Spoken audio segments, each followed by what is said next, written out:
Bugungi kunda mamlakatimizda mavjud 6 milliondan ziyod kasb uyushma a'zolarining 50% dan ortig'ini talaba, o'quvchilar hamda korxona va muassasalarda mehnat qilayotgan yosh mutaxassislar tashkil etadi.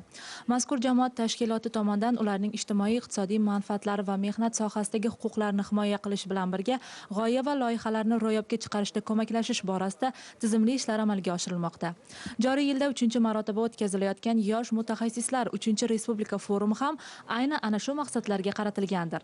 Tadbir avvalida yoshlarni yot g'oyalar ta'siridan asrash masalalari yuzasidan davra suhbati tashkil etildi. Shundan so'ng forum ishtirokchilari yosh mutaxassislar faoliyatiga oid ko'rgazma bilan ham tanishdilar. Qayd etilganidek, mamlakatimiz mustaqilligining dastlabki kunlaridanoq yoshlarni har tomonlama qo'llab-quvvatlash masalasi davlat siyosatining ustuvor yo'nalishlaridan biriga aylandi. Xususan, O'zbekistonda yoshlarni barkamol avlod etib tarbiyalashda davlat va nodavlat notijorat tashkilotlar hamkorligining yo'lga qo'yilishi ham yosh mutaxassislarni har tomonlama qo'llab-quvvatlash borasida samarali natijalarga erishish imkonini bermoqda. Forumning ikkinchi kunida madaniy tadbirlar tashkil qilindi. Shuningdek, ishtirokchilar mustaqillik maydonida bo'lishdi. Anjuman davomida yosh mutaxassislarning ishlanma va innovatsion g'oyalar taqdimoti ham o'tkazilib, ularning ishlari hakamlar hay'ati tomonidan yuqori baholandi. Ushbu respublika forumida faxrli birinchi o'rin oldim. Men o'zimni yangi g'oya ratsionalizatorga taklif berib, korxonamiz byudjetiga oyiga 1 milliard so'mgacha iqtisodiy samaralar keltirganman. Ushbu berilgan taklif bilan men shu korxonamizni rivojlanishiga, ya'ni chiqarayotgan sifatli mahsulotlarga o'z hissamni qo'shim.